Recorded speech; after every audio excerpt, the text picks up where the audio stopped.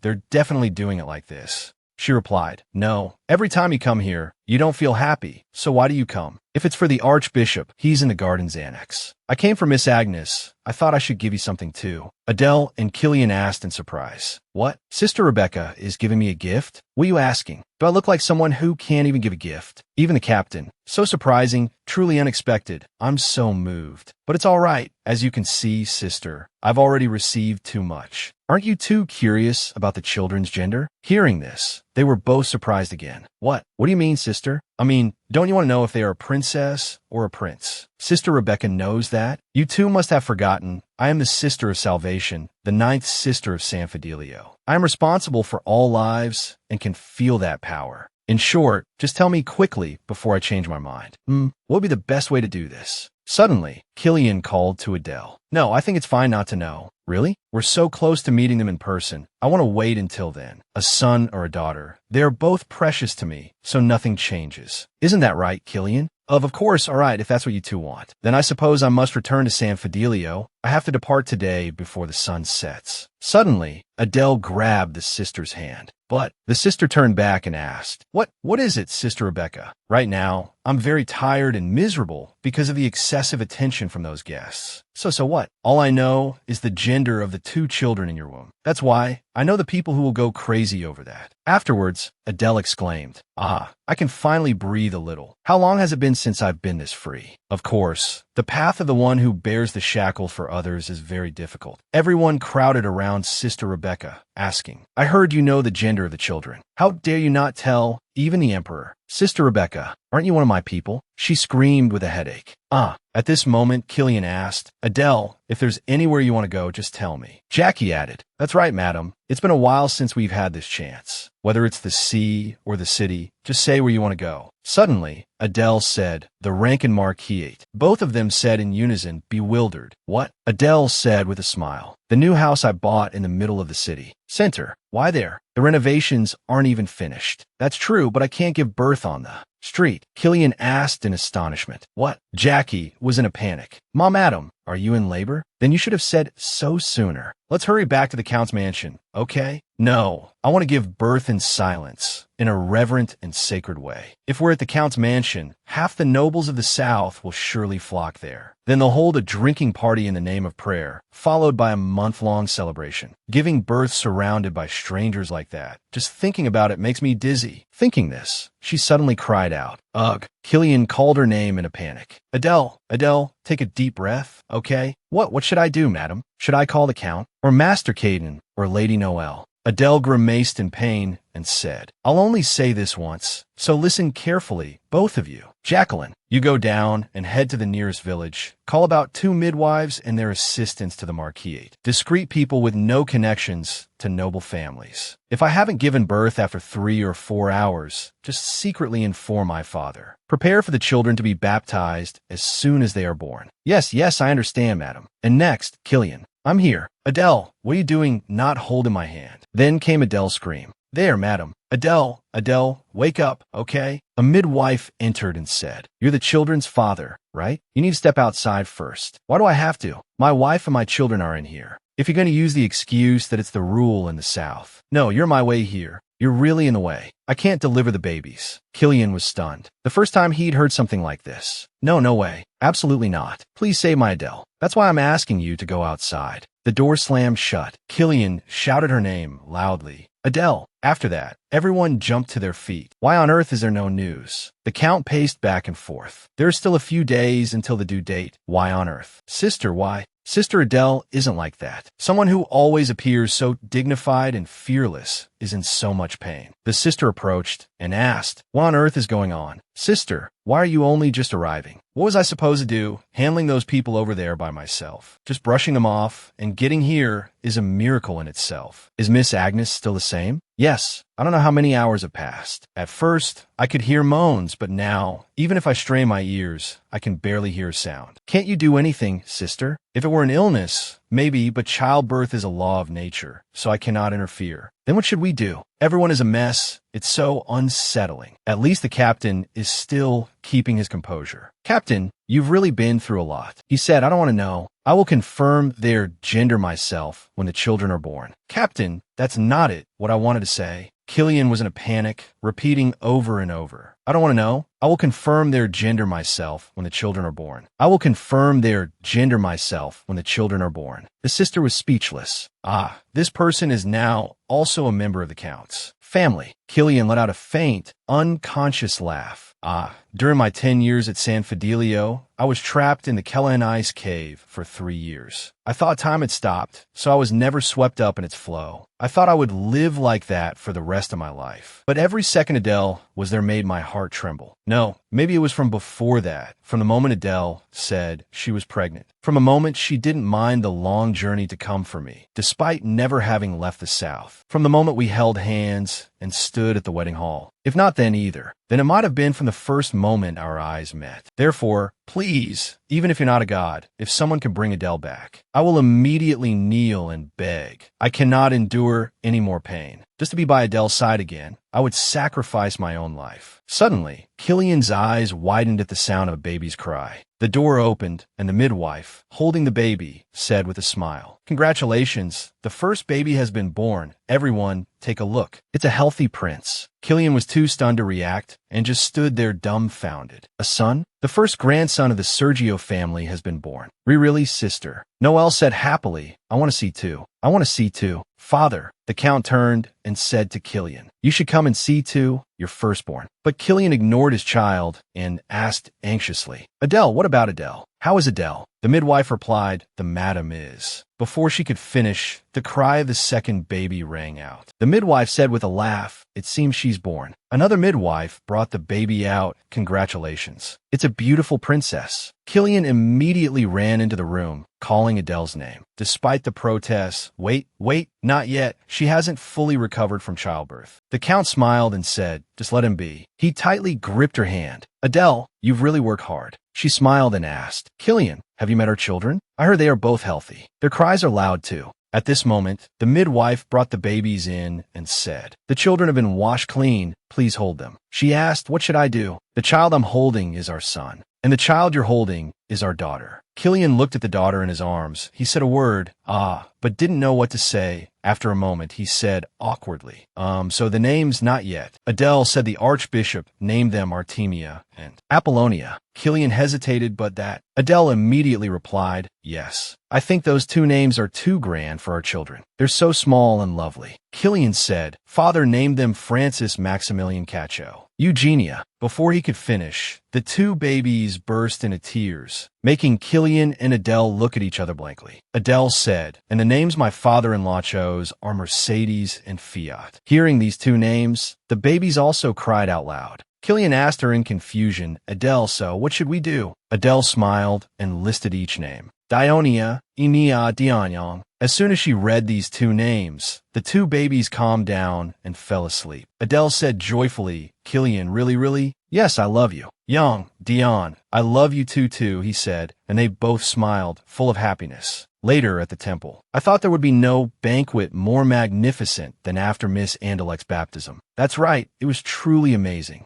Adele asked in surprise, "When on earth did you prepare this, father? You're here? Adele, let me see where my grandchildren are. Why did you go this far? The children won't remember it anyway, but my daughter will remember. I wanted to do this for you too. If your mother hadn't passed away so early, I definitely would have done this." She called out, a little sad, "Father." He continued, "My child has grown up so much, becoming a mother of two. What more could this father wish for? Anyway, Adele, you've been through a lot. From now on, don't worry about a thing. Please just leave it be. Father, please leave my children alone. Father, you promised you wouldn't do things like this anymore. You promised you'd wait until Dion and Ion are grown and could decide their own futures. That's right. Mercedes, she thought, I can't be at ease no matter what. Caden, you have to watch the children carefully too. Got it? Caden said gloomily. How dare those things? Suddenly, he froze, turned around, and yelled, Who the hell are you guys looking at? Be quiet for a bit. He must take after his father. So how can I blame him? That's true. All right, Caden, now that I think about it, why aren't you looking at Dion and Ion's faces either? He stammered, that's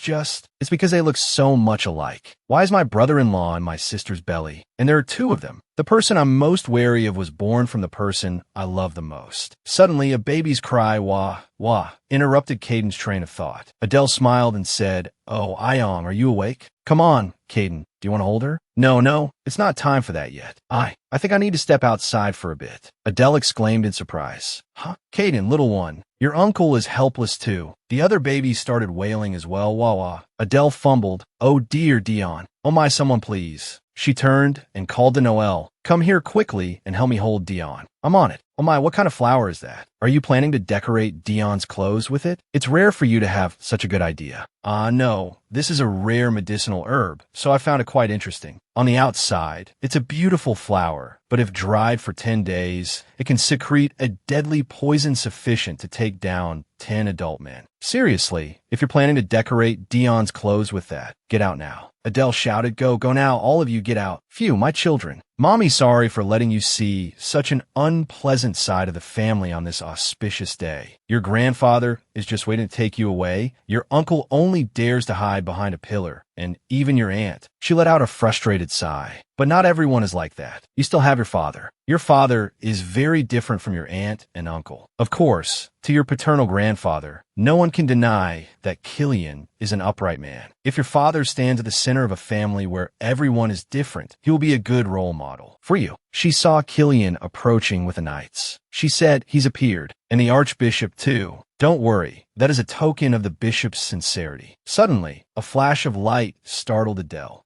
The light, why is it moving? Just then, Killian arrived. He called out radiantly, Adele, Ion, Dion. Adele thought to herself, My husband? No, that's not right. He's your father. This is the uniform passed down only to the commander of the San Fidelio Knights. The power of the holy relic is melted into it, containing the light of the sun. I see. But why this? I want our children to see what kind of person their father is. She thought to herself that the children could barely open their eyes. Don, Ion, he picked up the two babies. Daddy's here. It must have been a hard journey from San Fidelio. Today is an important day for the children, so this is nothing. She looked at everyone's reaction and thought to herself, it seems the others feel the same way. Killian, I don't want to interrupt, but it seems the archbishop is looking for you. Phew, Ion, Dion, Daddy will be back in a little bit. I'll be back soon. Adele, all right. It's a surprise, isn't it? It's been a while since your father saw you. Your father isn't usually like this, but it seems he's nervous. So, how can something on this scale be kept simple? So, my little ones, it seems this is your destiny. The baptism was held grandly without any hitches, presided over by the archbishop. Perhaps because they were tired out from meeting Killian, the twins were very well behaved while the holy water was sprinkled on their heads and the prayers were read. Finally, it was the turn of the sisters of San Fidelio to give their blessings. Diana, Ionia, may blessings always be with you. You both will receive more love than anyone else in the world. I wish you both good health, and may the blessings of the god Ernest always be with you. Sister Rebecca said, The other sisters have already said all the necessary blessings, so I have nothing left to wish for. Adele thought to herself, Wait, could it be that she's planning to get revenge for what happened last time? My karma is catching up to me. Suddenly, Sister Rebecca said sternly, Listen here, Diana Vibranium Seecian Sergio, Ionia Vibranium Seecian Sergio. In this life, things will not always go your way. The gods created humans, and it is a human's duty to overcome hardship. You will surely encounter unexpected difficulties and trials, perhaps quite a few. She raised her hand and continued. But no matter what trials you face, I pray that you will not lose heart and will be able to courageously save yourselves. Adele thought the blessing was unlike the other sisters. Killian, Adele, I was surprised too. The sister directly shared her own power. Now we just need to paint the final portrait. Let's divide the work among everyone and then combine it as I said. The children must be tired. Yes, my lord count. Come, the parents should sit in the center chairs. The aunt and uncle can stand on either side. Now, all family members. No, they're still the godmother. Yes, who did you say, sir? The person over there, the sister with the sea blue hair. Sister Rebecca shouted, "This is a joke that's gone too far. Why do I have to stand for a portrait in that house? Because you are my children's godmother." Exactly. Why do I have to be the godmother? Then who will do it? Why are you asking me that? No, I can't do this. I've become too deeply involved with the master of this house. I was determined to live for integrity and salvation according to the will of the god Ernest. Adele said with a laugh, "Is that so, godmother?" "Oh, really?" After the baptism ended, a messenger from the royal family arrived. Of course, the emperor wanted to summon my entire family to the capital, but Kilian was adamant. The title of Grand Duke as the brother of the succeeding crown prince, and he decided to only add our children's names to the royal family register because of the emperor's earnest request. The two children have become a real princess and prince. Even so, I hope they will grow up normally as the children of the Knight Commander, learning and listening to many things from as many people as possible until they can step out into the world on their own. Count Sergio asked Adele, "See?" As expected, the princess of Sergio will surely be outstanding. Look, see how high Ayong is lifting her head. Adele thought helplessly, so what if she lifts her head a little? Father, stop it. People will curse you if they see this. He yelled, "You're overreacting. How dare you say that to me? That's not it. Father, please be more moderate. What will happen if the head of the Yuden Merchant Guild is ridiculed? Is your husband the only one who does it? What are you talking about? The head lifting thing." Suddenly, Kilian walked in and laughed. "Aha, how can Ayong already do this?" "Adele, you see it too, right? Our Ayong is lifting her head this high." "Oh, of course." This incompetent father almost missed it. Adele looked at him and thought to herself, "It's not that big of a deal." "Father, you probably understand the name now, right? Isn't it obvious? Whose grandchild is she?" Even though she's your daughter, for her to be this quick, she thought that at this moment, she was the only one who couldn't relate. At all. Oh my Dion, look at our prince. But Adele is also a first-time mother. Anyway, I must find out if there's a commission from the academy professor in the capital who is in charge of talented individuals. All right, since I've endured this long, I'll endure a little longer. The two of them have done all their tricks, so they'll stop soon. Of course, they aren't such boring, ordinary men. How did I not know this? A child who is crawling will soon stand, and one day they will walk. Seeing that will surely cause another uproar. Of course, if they're adorable, that's another story. She asked Ayong, "Mommy's princess, what are you doing over there?" The baby made a wah-wah sound at him. Adele turned and called to someone peeking from outside. "Come here." Caden stammered. "But how long are you going to stand there? It would be better if you just openly showed your affection like father or your brother-in-law. Are you still shy about seeing the children's faces? Can't you get used to it?" He replied, and instead of that, they're starting to look more and more like you. But the children are still such a distant mystery. It's as if something big will happen if I get close or touch them. But if I don't see them right in front of me, it's an even bigger deal. He replied, "I was just stopping by for a moment. I was passing by and heard something. To the point where you had to come all the way here." He was probably pacing back and forth waiting for the children to wake up. "Don't be like that, come here. Cease, cease, cease." But she had already pushed him next to the child. Suddenly, a small, lovely hand touched Caden's. He said tensely, "No, you can't do this." But the child looked at him and smiled happily. Caden asked in amazement, Sis, this? Why are the children?" "Cease, cease, pleasure. All right, say hello to your uncle, Ayong Dion. He hasn't shown his face, so you two probably forgot. This is your uncle and your new nanny. So please watch them for me, Caden. Although he has the drawback of being quiet and too blunt to care for children, at least he's better than my father and my husband. Now I can finally work in peace." A few days later, Caden rushed in with news. Sis, Dion clenched his fist. Yesterday he tucked his thumb in, but today he pulled it out. It was the same yesterday. She thought to herself, who said he was quiet? He's already said that 12 times today. If I'd known, I would have just left them with father. Phew, Caden, it's your fault. This is all your fault. Because you weren't careful. Dion's hand. I shouldn't have let you watch the children in the first place. Dion is so small, and he can't even talk. Adele said loudly, "No, it's my fault. I'm the one who gave birth to Dion like this." Clenching his fist when he holds things. Caden called out, bewildered, sis. Adele continued, making him cry when he bumps into something, gets startled by loud noises, and yawn when he's sleepy. Sleepy. Sis, that's not it. It's not your fault. No, it's all my fault. I should have paid more attention. How could I be so irresponsible? Suddenly, the door flew open. Kilian called out, Adele. Adele, did you hear that? The Count asked again, Grandchild, what did you say? Ion, Mama, what is Mama doing here? So that's what she was trying to say. Adele could only frown, laughing inwardly.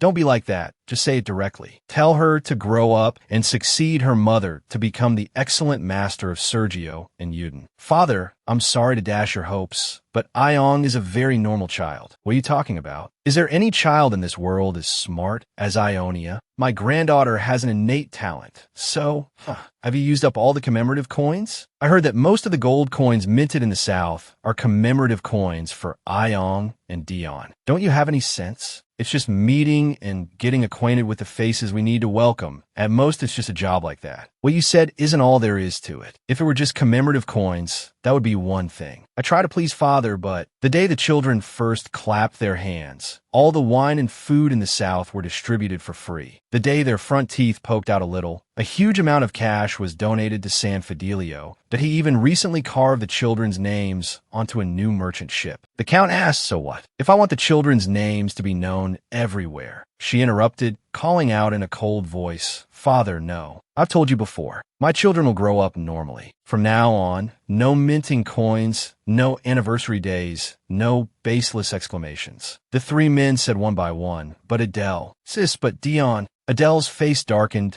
as she ordered gloomily, no being impressed for more than 10 seconds. Jacqueline, I'm going up to the third floor study. Please clean up these things here. I'll watch the children myself, so bring them up. Yes, my lady. Jackie turned and was surprised. Seeing Ion holding a gemstone, she said, Oh my, you can't have that, young lady. Please give it to me. This could become a big problem. Please give it to me. I'll bring you many pretty toys. Suddenly the Count said, Wait a minute, little one. Killian called out in surprise. Wow, the most beautiful and perfect stone among all these, a pure diamond. Hey, that's right, so Adele suddenly shouted, startling all three of them. What are you all still standing there for? Are you still planning to do something with the children? The Count quickly said, Of course not. Caden also explained, It's nothing, sis. She thought in annoyance, This is so irritating. Then she called for Killian. He replied with a bright smile, My lady, from what I can see, our children seem very normal. Time flew by, and the children were now much older. The little girl Ion called out with a smile, Grandpa. The Count also smiled and called, Grandpa's princess. Come here, my precious treasure. The office of the head of the Yuden Merchant Guild had always been a place where many valuable items were stored, from works of art that would become masterpieces of the century to secret documents protecting each family. One had to pass through a gate no different from a temple's barrier to enter. The twins were the exception, wearing magic stone bracelets given by the Count on their second birthday. It was a free pass. Did my princess come alone? Where's Dion? Reading a book, although Dion didn't use it as often. Grandpa, are you working? Work? I'm just doing some calculations. Suddenly, Ion's eyes fell on the pile of ledgers. Ion exclaimed with interest. The Count thought to himself, she's already interested in these things. Who does she take after? And her next action left the Count bewildered.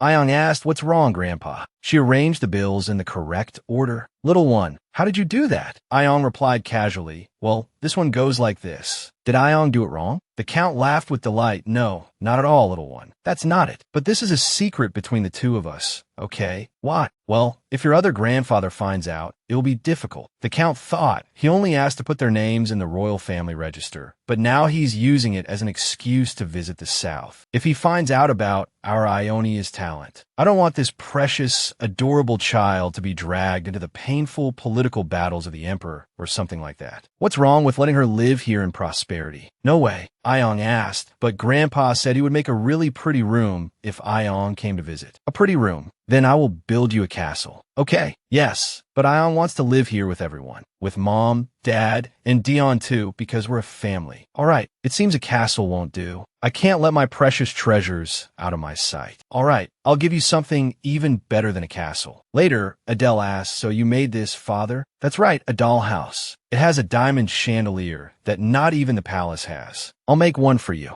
No, thank you. Dion, Ion, come inside, stop playing. Ion asked excitedly, Really? Our princess will surely like it. What do you think? Ion's grandpa is the best. Can Dion wait a little bit too? I'm preparing something for you. But the boy paid no mind to the Count's words. He called out, flustered, Dion. Adele smiled and thought to herself, is this what happiness is? It might sound too peaceful, but I truly don't desire anything more. Others think the Sergio estate is paradise, but wherever my children's laughter fills the air, that is paradise. Everyone in it was happy, as if in a dream. Killian approached and called Adele. Killian, is your training finished? He asked. Did Ayong just say something to father? She probably likes father's gift. Ayong has always been like that, but even Dion is the same. So just now, Ayong said that Grandpa is the best. She's been barely speaking lately, afraid someone might think she's not a princess. Wait a minute, are you jealous? Killian stammered, of course not. Why would I be jealous? Adele teased. Yes, you are. You're really jealous. He's so devoted to his family and his children that even I'm surprised. To run all the way here, sweating like this, only to hear Grandpa is the best. It's understandable that he'd be shocked. No matter how I look at it, you seem jealous. I told you I'm not. It's just that I rushed here without changing. And the children. Adele's face lit up as she interrupted. Oh my, and I thought it was for me. It wasn't. No, of course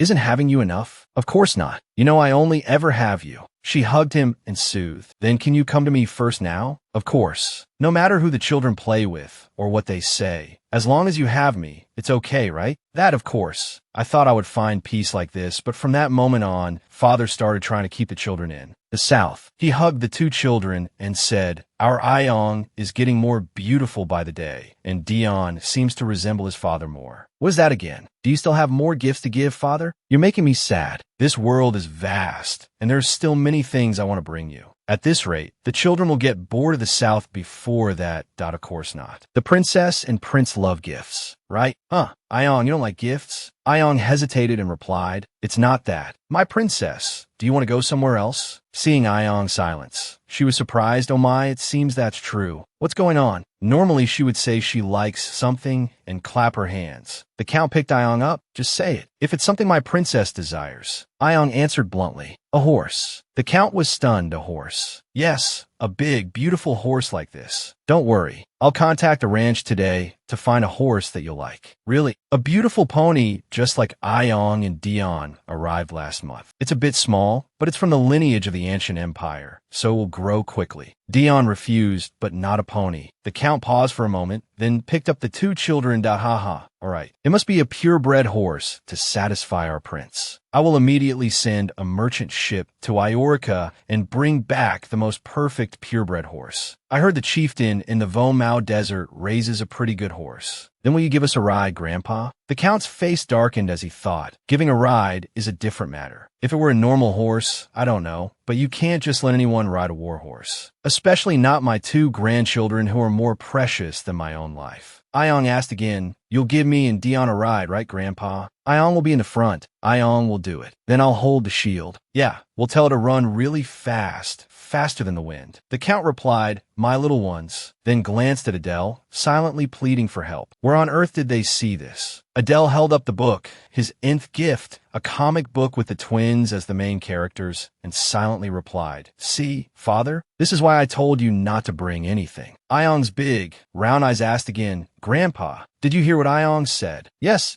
of course I heard. You must bring a sword and a spear. And if a cliff appears while you're running like the wind, you have to jump like this and whistle, okay? The Count broke into a sweat hearing this.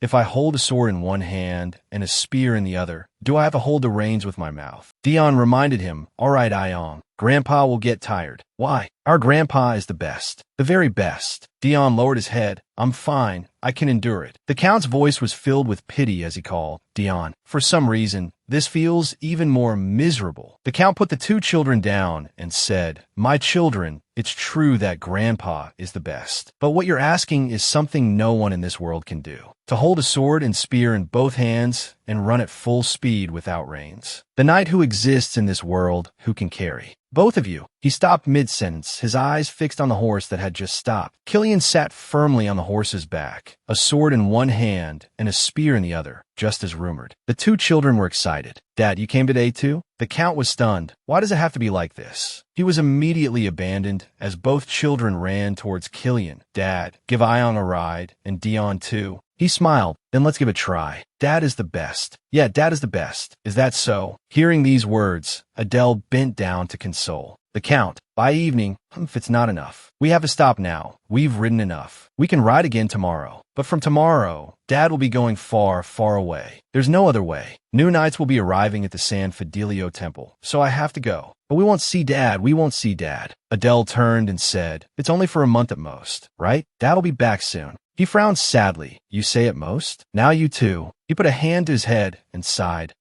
A month at most? That's not it. You must be tired from carrying the children all day. Are you trying to provoke me now? What? You think this little bit would tire me out? As a commander of the San Fidelio Knights, that's hard to hear. So what should we do? You get on, my lady, why me? I don't think that's necessary. Are you not confident? A second later, Adele was on the horse, completely against her will. I was excited, Mom. You're so cool. Mom is the best too. Is that so? Killian gripped the reins tightly and thought, come to think of it, I'm pretty cool myself. I'm quite used to riding horses since it was part of my successor training. He jerked the reins, making the horse run. She panicked. Wait a minute, Killian. Are you tired? If you're tired, we can slow down to oh, it's fine. Then let's just stay like this. Is this much okay? Dion and Ion like it like this too. Are you treating me like a child now? There's no way. It's been a long time since we've done this. I've been living a happy daily life with the children, but sometimes I miss times like these. Some time alone in a place where there was no one. The merchant caravan and the children were taking care of the aftermath on their behalf. Suddenly, she realized something and turned her head to look. Killian, what are you doing? What if someone sees you? Who? There's no one. Not until we get back. For about a month while Killian was away, I decided to stay at Count Sergio's residence with the children. Of course, the happiest person was Father, who got to have the children all to himself. The Count beamed, my little ones, who's the best? Iong and Diane's grandpa. Eat up, Diane, Iong. What about you, Grandpa? I'm full just watching you eat. The Count noticed Adele and asked, Adele, what are you thinking about so listlessly? Have you lost your appetite? Noelle spoke up. Hey, are you asking because you don't know, Father? Where else would she find something to make her so tired? My brother-in-law has been away for over a month. Is that so? Anyway, it must be about time for the Grand Duke to return, right? Adele nodded and continued. Yes, really, am I worried about my husband because there's no one else to worry about? No need. He appeared in my dream the other day. Adele asked hastily, Killian, it seems my son-in-law was returning from a hunt, holding a white-horned deer. If he was going hunting, shouldn't he have caught something a bit bigger? Why cherish a deer you can't even eat like that? Come to think of it, its horns and eyes were quite sacred. Even so, Adele suddenly shot up. Could it be? What should I do? The Count was bewildered. Adele, what's wrong with you? The two children also widened their eyes and called for their mother. Adele, I don't know what's suddenly come over you, but the prince and princess are startled. Adele covered her mouth and said in a low voice, Father, if you say one more word, another grandchild might get startled. Her words made the whole family's hair stand on end. Adele, really? Are you sure? When on earth did it happen? The Grand Duke has been away for a month, so it must be at least 2 months. No, it can't be that long. If not 2 months, then 3. That's right, if it was 3 months ago, that was when the Grand Duke finished his training. So let's see the estimated date. Adele replied shyly. It's been a month, there's no way. If it was a month ago, wasn't that when you were teaching Iong and Diane to ride horses? When on earth did you two have the time? Except for the day you two went riding before returning to the temple and came back late. The Count, unable to believe the truth, muttered to himself, No, is that my daughter? Adele said in embarrassment, It's the day you're thinking of, so please stop before you make a scene. All right, in any case, you did well. Noelle and Caden sat with forced smiles, their hands tightly covering Iong and Diane's ears. The Count chuckled. Come to think of it, the deer the Grand Duke caught in my dream was no ordinary one. Now that I think about it, it was the first time I'd seen such a beautiful animal. You just said he brought back something useless. I knew you all would be like this. I'm going to call a doctor, so I hope everyone will be quiet until then. I'll tell Kaylee and myself when he returns. Just then, the door burst open with a call, my lady. Adele turned to look, bewildered. You're not supposed to be back for a few more days, Killian. He walked in with a radiant smile and said, Adele, I was so worried about you that I came back a little faster. You missed me too, didn't you? What on earth? Really, if you're coming, you should send a letter to let us know first, shouldn't you? It would have been better to run to me at that moment. Seeing the two being lovey-dovey, Iong looked up and said, Uncle, this. Just then, Kaelin also asked, But Adele, you looked so so serious just now. Did something happen? Edel hesitated, shifting her gaze about that. Kalian worriedly asked the Count, Father, what happened while I was away? That. The Count beckoned to Noel and Caden. The two children were immediately carried out. Kalian, seeing this, asked everyone why. The Count cleared his throat with a cough. You're both adults and married, so whatever you do is none of my business. He walked over and patted Kalian's shoulder, advising, even so, you shouldn't be riding horses right now. Kalian's eyes widened in confusion. A moment later, is that true? My lady. Yes, I told you so. Edel, I don't even know right now. I still can't believe it. That you're truly my wife. That Ayong and Dain are my children. As you know, I'm not in a normal situation like that, so it's impossible to be this happy. Why do you say that? No one is perfect from the start. Ayong, Dain. Ah, that's true. So think of it this way. You and I have given birth to those perfect children. He happily called her name, Edel. I couldn't have a normal family either, but Kalian has endured countless misfortunes since he was a child. Born a prince, but unable to live as one. He eventually left everything behind and came to San Fidelio only to meet me. Life changes so unpredictably, and while it's a bit scary, I still look forward to what tomorrow will bring. Just think, how perfect will this child be? It will be, for sure, because they're the children my lady gives birth to. There you go. I will give birth to very healthy and beautiful children. Wait, why children? The children are Ayong and Dain. This child is just one child. Why on earth would you think that? Because Ayong and Dain are also twins. Ah, Kalian, just because you've had one set of twins doesn't mean you'll keep having twins. Why? That's just how it is. Let's see. If we look at it more closely, it's probably the will of the god NS. Shouldn't good fortune be shared fairly with everyone? Even so, to be fair, the god can't do that to me. My lady knows I've been through a long period of instability. Shouldn't I be compensated for that time now? Edel was confused. Why are you asking me that? All right, then let's do this. Scene change. Sister Rebecca raised a finger and said, It's one. It's definitely one. I'm very happy for you too, but why did you rush to find me for something like this? Do you know how many people are waiting for my help in San Fidelio? It's not like I'm free to play around. I'm sorry, Sister Rebecca, but it's not just because of this. Just then, Ayong called out loudly, Godmother, because Ayong and Dain really wanted to see their godmother. Sister Rebecca was startled and looked at the two children. Edel continued to ramble, but if you're that busy, sister, then I guess we can't help it. Ayong, Dain, don't cling to your godmother. The number of people waiting for her help in San Fidelio is piled as high as a mountain, so we must return quickly. The two children frowned, asking in a disappointed tone, Really? Godmother. Sister Rebecca was helpless. Ah, really? Edel smiled at the scene before her. I knew it would be like this. Hold the child. Godmother, are you leaving soon? That's good then. Edel turned and asked, Kalian, are you okay? He was dejected. Could the god really be like this? The sister said it's certain, but what about our fourth child? No, there was no fourth child to begin with. Sister Rebecca asked, Are you shocked because it's not two babies? It's not shock, it's surprise. I thought for sure it would be like Ayong and Dain. Just seeing the two children smile fills me with happiness. That's why I didn't consider any other possibility. So you're disappointed? What disappointment? That's not at all. Phew, I wasn't going to say this. But it seems this baby is exactly like Miss Agnes. I mean, doubly so. After returning, Kalian was attentive. Edel, just tell me whatever you want to eat. Sister Rebecca also mentioned potatoes. When you were pregnant with Dain and Ayong, you also ate potatoes often. I like eating them. Is it okay that it's not twins this time? I didn't mind from the beginning. Suddenly, the door burst open with a call, Mom. Both of them looked towards the door. Kalian picked up Ayong and reminded him, You have to be careful. Your little sibling is in Mom's belly now. The two children were bewildered. A sibling? Ayong and Dain's sibling is in here. Really? That's great. Dain, you like it too, right? Ayong spoke loudly to Edel's belly. Hello, baby. See you tomorrow. Not tomorrow. You still have to wait a little longer. A little longer? Baby, then grow a little bigger and we'll meet. But is the baby a little sister or a little brother? Ayong wanted to greet the baby, but didn't know how to address them.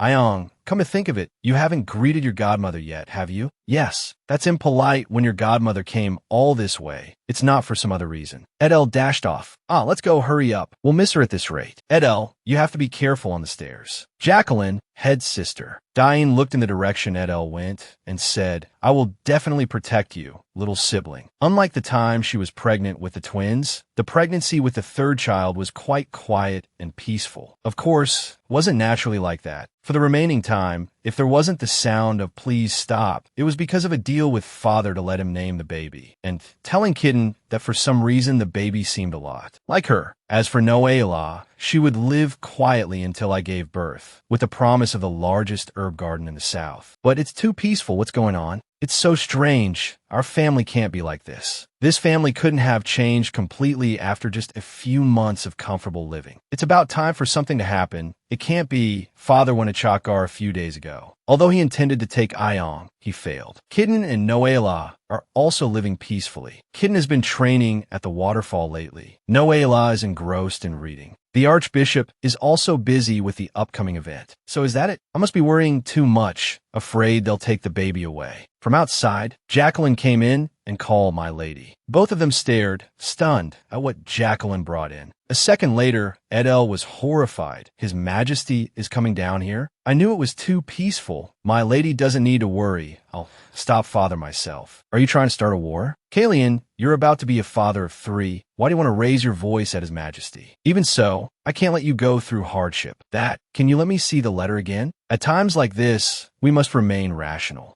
First, you should discuss the situation in the South with father. Isn't that just an excuse? Of course it is. Needless talk, to summarize this long, nominal content, it means he'll stick to that place until the Count returns. No way. I'll go up immediately and resolve it by any means. Father can't keep me as he wishes now. So going to the capital? No, I'll go with you. Impossible. How can you go in your condition? It's still 3 or 4 months until the due date, so a trip won't be too strenuous. Even if it's a little tiring, it's better than letting His Majesty come down here and stay for months. But you saw it last time. How crude and arrogant the nobles in the capital are. Oh my, more than me? You know, sometimes I can be quite the arrogant one myself. Then she instructed, 2 weeks, so just endure it for 14 days. Mom and Dad will be back soon, got it? It's a good thing the children are still innocent. She turned and said, Kalian. Her eyes fell on the sight of Kalian hugging his 2 children with great affection. Ayong, Dain, my beloved children. Father, Edel spoke up. Now is not the time for that. We need to find someone to look after the children during that time. He worried. Who can we entrust them to? At times like this, father is absent. If he knew he could have the children all to himself, he certainly wouldn't have left the house. In that case, a light bulb went off in Kalian's head. Then came the scene of Kaden with a horrified face. Could it be you're asking me to look after Ayong and Dain? The 2 children opened their arms wide. Uncle, Ayong is here. Dain is here too. Sister.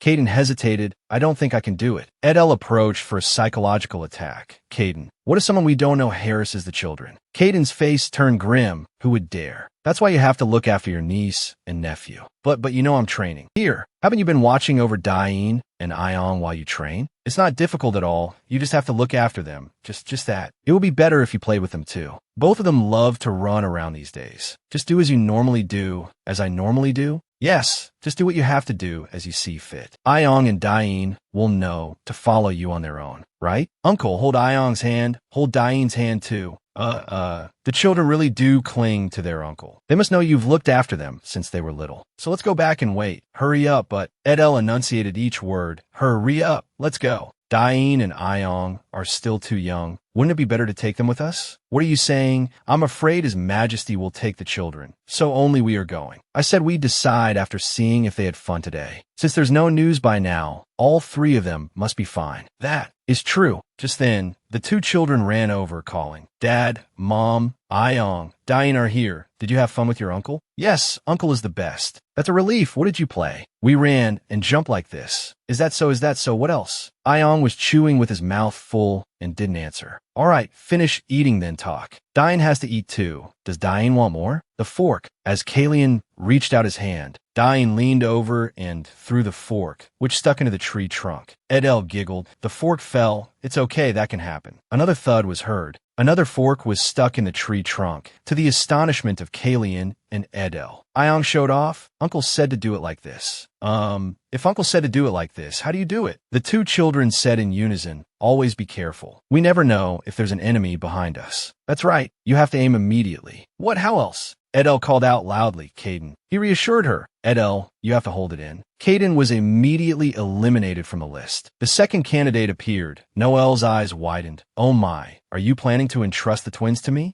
There's no other way. If we're away, only you and Caden are blood relatives. In her heart, she thought, I really don't want to entrust them to her. Noelle smiled warmly and asked, Caden wasn't okay, right? Edel silently praised her. She's getting smarter. Don't worry, sister. I'm better than Caden. Anyway, I miss Ayong and Diane a lot. It would be a shame to miss an opportunity like this. All right, remember to look after them. They're your niece and nephew. Ion called out brightly, Annie, Annie. Diane's expression didn't change. There's Annie. Now you two, let's go with Annie to the garden for a tea party. A tea party? I love it. Diane likes it too, right? Yeah. Just then, Edel noticed Kalian's mood and went to comfort him. It's okay. Those aren't poppies. Kalian tried to persuade her. Edel, don't be like this. We have to take them. Jacqueline is coming with us this time. Don't worry. But Noela, who knows what she might have hidden in that room? Now that she's also freed Chloe, she's much less obsessed since the twins were born. The secret garden, the chemical warehouse, the underground prison were all dismantled to eliminate the toxic environment. Furthermore, one must not create an object that can carry a curse or an evil heart, and Chloe was also set free. Please go far away. I wish you health and peace. At that time, Noela had said she would be happy to meet again, even making the sign of the cross on her cheek with her own crucifix. Although there might not be a day they meet again, if she intended to cause trouble, she would have done so long ago. For the past 3 years, she has only been growing herbs and raising butterflies in the garden, so that's a relief. Then the two children appeared with 2 flower wreaths on their heads. Mom, Dad, Ion, Diane, did you have fun? How was the tea party? It was super pretty. Auntie is the best. Oh my, is that so? The butterflies were so beautiful. They flew so far away. Is that so? And what did Diane do? I wrote a letter to Mom and Dad with Annie. Edel was surprised. A letter? Let me see what you wrote. Mom, Dad, come back soon. We will wait forever. Mom, Dad, come back soon. We will wait forever. Hide really well. Hey, why would Mom leave Ion and Diane at home to go hide? No, it's okay. Mom is hiding. That way it's more fun when you find her. No matter where you hide, we will definitely find you, Mom and Dad. She thought to herself, do they think going to the capital is a game of hide and seek? Looking at the crossed out handwriting, she asked, what's this? Diane, what did you copy? But why does it say here we can find you? Oh no, find Mom and Dad? Yes, that's about finding the butterfly. The butterfly follows the scent on Annie's cross. Hearing that, Kalian gripped his sword tightly. Edel put a hand to her forehead in despair. Noela, the second candidate, was eliminated. The third candidate appeared. So now you're telling me to look after the children? Does Miss Agnes even know what this place is? It's San Fidelio, the place that heals souls. Yes, it's my husband's workplace and also where my children's godmother is. I heard the monastery's camp has finally reopened. Even if they're young, they have to be over 8 to be there. So what should we do? My father is also away. I can't entrust the children to Kidden or Noela. Miss Juliana is absolutely out of the question. So I have to ask a trustworthy person like Sister Rebecca, right? Godmother, over here. Iong is here. Dying too. Looking at the 6 sparkling eyes in front of her, Rebecca sighed, ah, really? A moment later, there are absolutely no priorities. Even though they are young, they must also be considered. Even if they are Sergios, all children are equal before the god. Do you understand? Ego, of course. Iong, Diane, Mom and Dad are leaving. Yes, okay. Looking at the carriage, Rebecca was weary. Sigh. She's already packed everything to hand over to me. What kind of asking is this? Sister Rebecca is really something. Ah, but it's the first time I've seen the Archbishop and the head sister laugh like that. So we also have to pull ourselves together. Got it? We can't keep pampering them like that. Rebecca said in a stern voice, come here now. Ionia, Dionia. Ion turned and replied, Godmother, yes, now you will go to the monastery's camp. The older brothers and sisters there are older than you, so you must not be noisy. Got it? Yes. I'm sorry, but here I am not your godmother. You must call me sister like the other children. I know you're sad, but there's no other way. Do you understand? Yes, I understand. My mom said we absolutely must not bother Sister Rebecca. Yes, no. Iong and Dion must know how to do things themselves. Renaz said kindly. So, shall we go to your room? Yes. In this San Fidelio monastery, personal feelings are not allowed to exist. Bring the straw bundle here to the training yard and strike it with a wooden sword. Can you all do that? Yes. It'll be fine. The wooden sword isn't heavy, so you can hold it. It'll be fine. Yes. Dion instructed Iong. Do it like this, Phew. Anyway, this level. Rebecca glared. This level. Renard jumped. Ugh, you scared me. What brings you here, sister? What else? Am I not the sister in charge of the monastery? Ah, you don't need to worry, sister. I have assigned tasks to the twins fairly, just as you said yesterday. That is precisely the problem. Renaa stiffened and asked again. What? Rebecca yelled. What if you give them a wooden sword that's not suitable for their bodies? If the wooden sword tilts back and hits their heads, will you take responsibility? The children are this big, and the wooden sword is this big. What are we supposed to do? I don't think it's that long. You think it's not? You think it's not? How can you teach children with such an uncertain thought? Yesterday, you said to treat the children the same. So why is it like this now? Sister Rebecca, why don't you go and ask the children yourself? Why should I? I'm a sister who has a duty to be fair. A moment later, oh my, it seems the children are picking up trash and fallen leaves. Why are they so adorable? The other sisters all said they were beautiful, so I was curious how beautiful they could be, even more than the rumors. Why is Dionia so elegant? It's been an hour, but I haven't heard them complain of being bored. What are you saying now, sister? What? The children have been picking up trash for an hour? Who on earth would carelessly litter in the temple? I must tell the head sister immediately to have the night order issue a warning. Did you say not to make the twins do such things? There's no way. If one becomes a knight, one must know how to keep their own space clean. Dinner time. Ion was excited. Dion, potatoes, these are potatoes. Yeah. Sister Rebecca cried out in distress. No. What's wrong now, Sister Rebecca? Are you asking because you don't know? What if you give such hot food to the children? But I specifically instructed that all potatoes must be cooled before being distributed. What's so special? I don't want any special treatment. Ah, yes. A lavish meal, contrary to her words, was prepared. Actually, the potatoes are just a snack now to teach the children about thrift and simplicity, so the main course is coming soon. All of this is just for the peace and stability of San Fidelio. Chasing after the twins. If the twins get hurt this much, will that family just let it go? Besides, I said to follow the monastery's rules, but the children aren't old enough to enter the monastery yet. Even the food should be made appropriately. The children run around outside all day without proper food and drink. How will they endure tomorrow? Besides Ion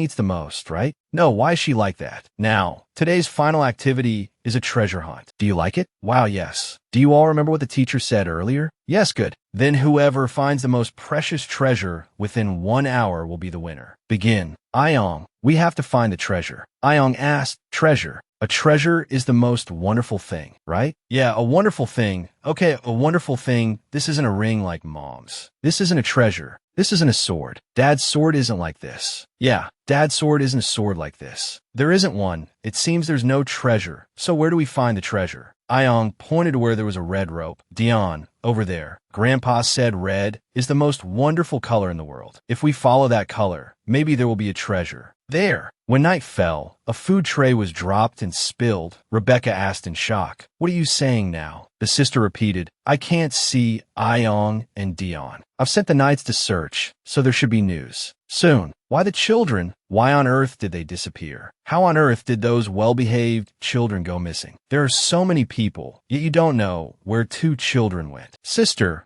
Rebecca, please calm down. Renaa said with a smile. Sister, please calm down. There is still more than 10 minutes before we report them missing. Still 10 minutes. If Renaa also went to the battlefield, closed his eyes, and stretched out his arms for just 10 minutes, and then died without a trace, would that be good? I'm sorry. Even so, I have absolutely eliminated the dangerous elements inside the red flag, so you don't need to worry. What if they go past it? What if they go past it? Ah, even so, it's not the season for magical beasts right now, so at most, we only need to worry about the waterfall. Rebecca called out loudly, Iongdon, let go of me. I'll go find them myself. Sister Rebecca, the water in the valley is shallow right now. Rebecca raised her hand, and a bright light immediately appeared. Just then, she heard the children's voices. Huh, godmother. The 2 were being carried in Michael's arms. The sister turned back and asked the children, where on earth did you go? I already told you, there's no one watching over this place, so you have to be careful, right? Tell me, don't cry. Where in the world did you go? Iom and Dion, we were going to find treasure. There, why look for treasure? The treasures here are all fake. What kind of good treasure were you looking for? The children held it out and said, this one. This isn't a hard-to-find treasure. It just grows wild near the valley. Our mother said this is used to wipe bowls clean. That's right. So why did you get dishcloth? Our mother said she gave it to our godmother a long time ago, so she liked it very much. These words made Sister Rebecca freeze in bewilderment. Right, Dion? You heard it was valuable too, right? Yeah. Mother brought this when she was here, so Godmother liked it a lot. That's what Mother said. She said when she picked this. Godmother smiled very happily. Isn't this a treasure too? Dion, we hoped Godmother would smile. Sob, we were wrong. Godmother. No, Dion, you can't call me Godmother. I'm not a godmother here. Sister Rebecca hugged the two of them tightly. I am your godmother. Both of them looked bewildered, with a few tears still on their eyelids.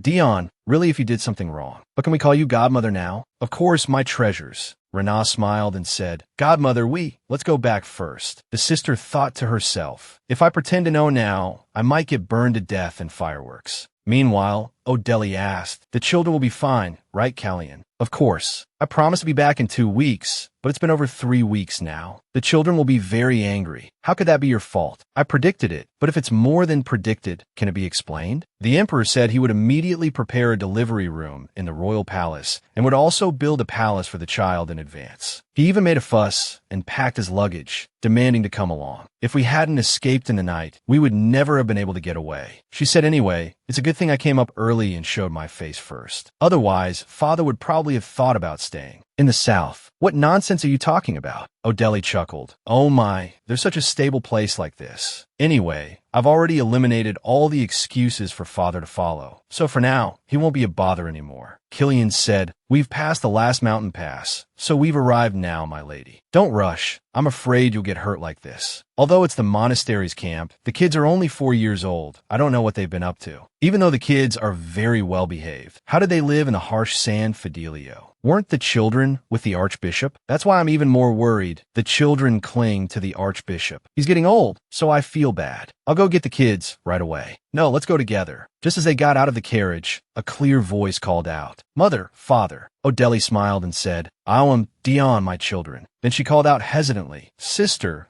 Rebecca, you too arrived early too. O'Delly stammered. Why sister? Rebecca interrupted. The twins refused to get down. What other choice did I have? In short, if you suddenly show up like this in the future, absolutely. Before she could finish, O'Delly rushed forward and hugged her tightly. O'Delly repeatedly called her name, Sister Rebecca. The two children also chimed in, calling, Godmother. The sister cried out, at her wit's end. Ah, really? I.O.M. Dion, was it fun at the monastery? No, we were with Godmother. With Godmother. What did you do with Godmother?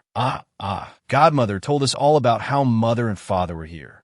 So that's it. What did Godmother say? It's a secret. I.O.M. turned to pinky swear with the sister. Right, Godmother? The sister asked O'Delly, what's wrong? What are you fidgeting about? Seeing this, O'Delly thought, I'm even more uneasy. Oh dear. What am I fidgeting about? You're a bit slow to answer. Godmother, you should come with us too. I don't want to. Why should I go to that place? Sob, but we have to do it right away, right? All right, I.O.M. Sit down now. I still haven't properly thanked you, sister. I prepared a gift while in the capital. No, I don't accept such things even so. I absolutely cannot accept such a worldly gift, because that is not the will of God, Ernest. O'Delly silently told herself, all right, I can't go against God's will. The sister knows very well what would happen if she accepted something from me. O'Delly said, Sister Rebecca, see you again soon. The sister was startled and shouted, are you crazy? Yes, I will miss you very much too, sister. If this is the only thing I can do for you as a person, I'll have to break my arm. The sister told her to stop, go inside. Despite her tough words, when they were out of sight, the sister was so sad she cried. Sob, the blade of grass was carefully tied by the sister and worn by her side. Then she turned and went back into the temple. And the third child was a beautiful princess, just as Dion had said. At first, I just laughed when Dion said Oba, but it really was a girl. So beautiful. Isn't she my youngest princess? Killian said,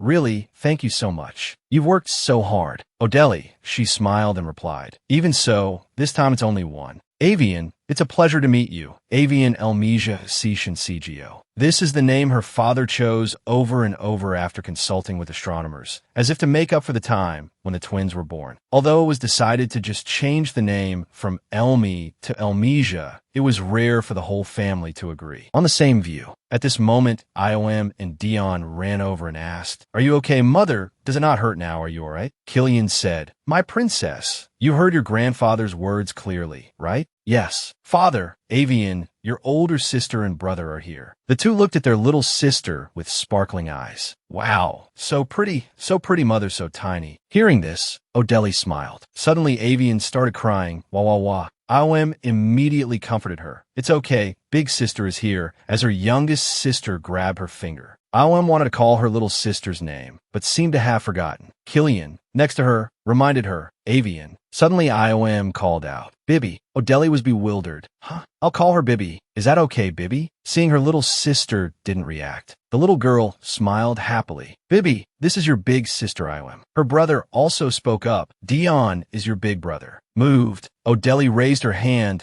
to wipe away a happy tear. Then she looked at Killian and asked teasingly, Are you crying? When did I cry?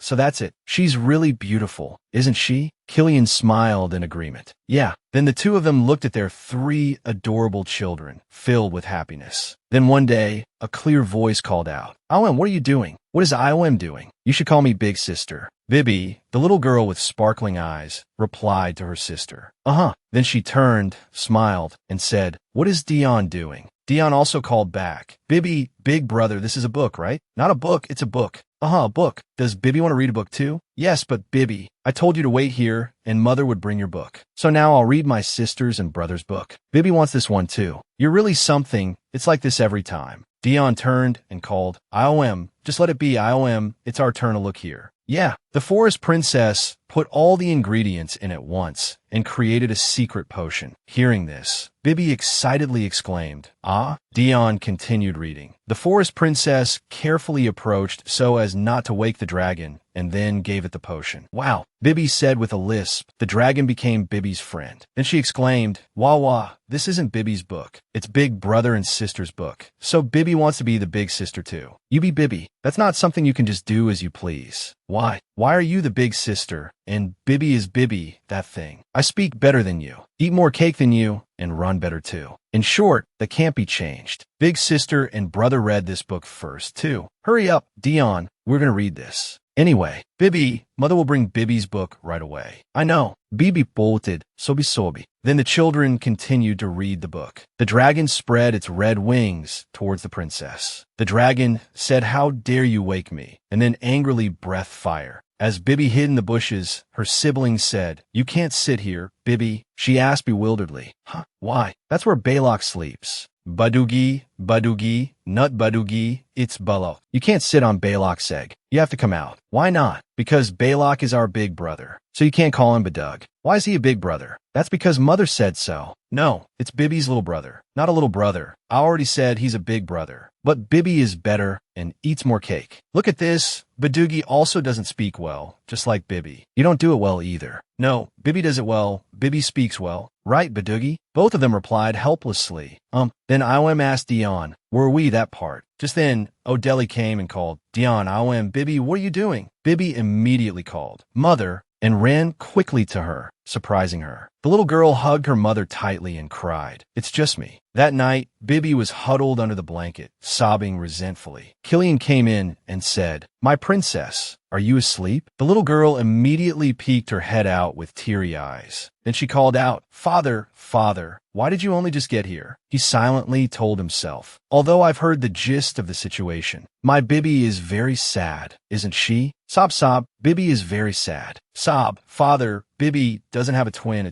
Twin. Iom and Dion are twins. Only Bibby doesn't have one. You should call them big sister and big brother. Hearing that, Bibby burst into tears. Sob, sob, sob. So Bibby was lonely, that's why. You want a twin like your big sister and brother? Yes, sob, Bibby would like to have a twin too, but it's too late now.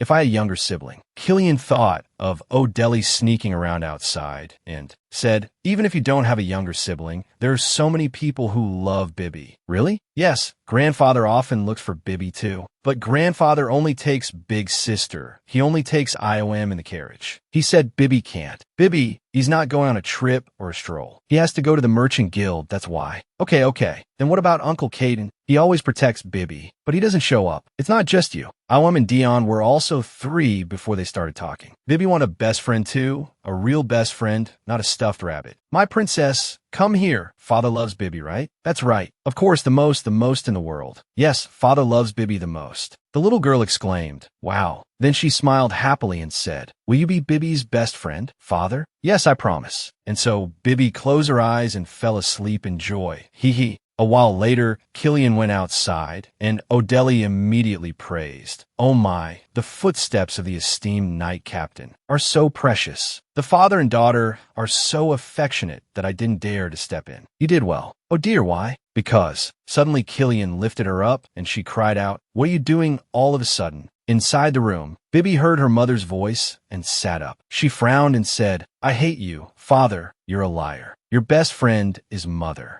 The next morning, oh my, little Miss Bibi, you're already awake? Yes, I'm going to write a letter. A letter? Who are you sending it to? Bibi replied, many people. This one is for grandfather. This one is for mother and father. This one is for Iom and Dion. This one is for uncle. Ah, Bibi will invite them. Bibi will have a tea party. A tea party? MHM. Just like mother, I will find a best friend. Bibi will send invitations. And we'll give a chance. What kind of chance? Someone will become Bibi's best friend. After she finished writing, Bibi went to find the Count. He turned his head when he heard her call. Grandpa. Bibi peeked in with her big, round eyes. My dearest youngest princess, come here. How is it that you always come just when I'm feeling tired? I'll give Avian a gift. No, except for gifts, this. Bibi is giving this to you. Grandpa, you must come. Bibi is inviting you. When? Bibi held up a finger and replied, tomorrow. The Count was bewildered and thought to himself, it feels like it's already been decided. But tomorrow I have business at the Merchant Guild, so I probably can't make it. What should I do?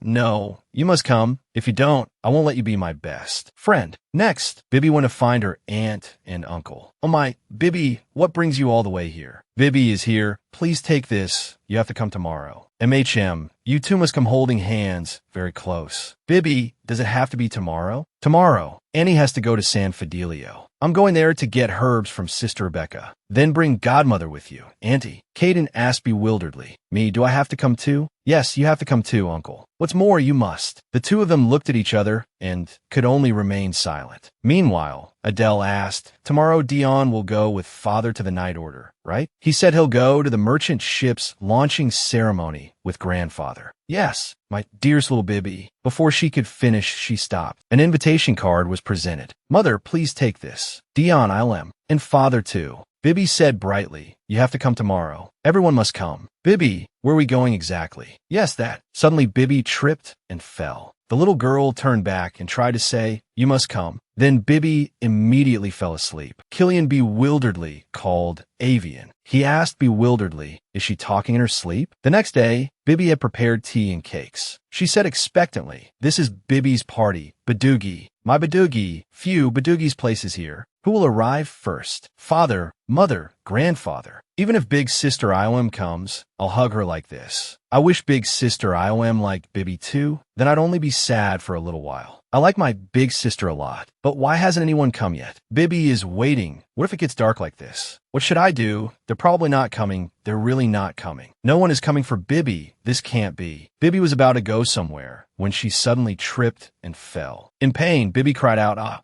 sob. What should I do? What should Bibi do now? This is a big problem now. Suddenly a voice rang out. It's so noisy. Bibi turned around in surprise. Who is it? Who is it? Who is it? Who is it? Do you know Bibi? But looking around, there was no one. She only saw a cracked egg. Bibi asked fearfully, what is it? What are you? Tears streamed down her face. Sob. There's nothing. Badugi is slowly disappearing. Everyone must hate Bibi. Sobi. That voice rang out again. It's not like that. It's not. Big sister, Iom said not to sit on Badugi, but because of Bibi. Before she could finish, Bibi stopped because something was flying over her head. What is it? What are you? It's Badugi, but it has wings. Why did you come to my house? Why did you come? Whenever you cry and call me, I come here. So you were scared just like Bibi. That's why you came. Badugi, were you very scared? Being trapped in an egg, it's only natural to be scared. It was helpless against her innocent words. Come here, big sister will hug you tight. It looked at Bibi and faintly saw the image of a smiling Adele saying, oh my, look at this. Over here, Adele asked, where is Bibi? The Count shouted with worry, Adele, how can you say that so calmly? The child has disappeared. This isn't your father's house. there are no swamps or magical beasts. What kind of place is the ducal mansion? It's a place where children can run around freely. Magic stones, even a barrier erected with the archbishop's power, surrounds a mansion. But the only problem is that the house, to put it mildly, is just too big. Ah, but didn't you say you had an important meeting today, Father? That, my little puppy invited this old man. She thought pensively, if Father is like that, then there's nothing to say. At this moment, everyone else also arrived one by one. Caden and Noel. Bibby said we must come. Bibby is the kind of child who, if you don't come, will bother you until you do, sister. Sister Rebecca asked, whose daughter is she? Not coming would be a disgrace. IOM happily called out, Godmother, Godmother, I made this to give to Bibby. A book? She kept asking for my book, so I made a book where Bibby is the main character. Dion helped too? Bibby will probably like it a lot. I'm not sure. It seems like Bibby is angry with me. Dion said, that's not it. IOM, Bibby is very fond of you. She'll definitely like it. Is that so? I hope so. Hearing this, Adele smiled. At this moment, Killian also arrived. He asked gloomily, why on earth? I thought she only told me. Turns out that's not it. I think we should just let it be for now. Anyway, we have to go see Bibby first. Where did she go while having a tea party? She's not in her room, not in the reception room either. Mother, Bibby can't write, but she thinks she can. My lady, so everyone is here. Adele asked urgently. Where is Bibby? The young miss is in the greenhouse. I was scolded for hiding outside the door, pretending not to know. The young miss has been preparing and moving so many things since early this morning. Everyone, please hurry. The young miss must be very sad from waiting for so long. You all know once little Miss Bibby starts crying. Before he could finish, Killian dashed off, calling out loudly, Bibby. The Count and Caden also ran after him. Bibby, my treasure. Just like that, everyone rushed to the greenhouse. When they arrived, they saw Bibby stepping out from the bushes. Bibby spoke up and asked, why are you there, Bibby? I'm having a party in the greenhouse. Why are you here? Yes, the tea party is over, so goodbye everyone. Everyone froze in bewilderment, so the child was hurt because they were late. Killian approached and asked, is my Bibby very sad? The little girl replied nonchalantly, why would Bibby be? Bibby waited for a long time, but no one understood Bibby's feelings. Bibby wasn't alone.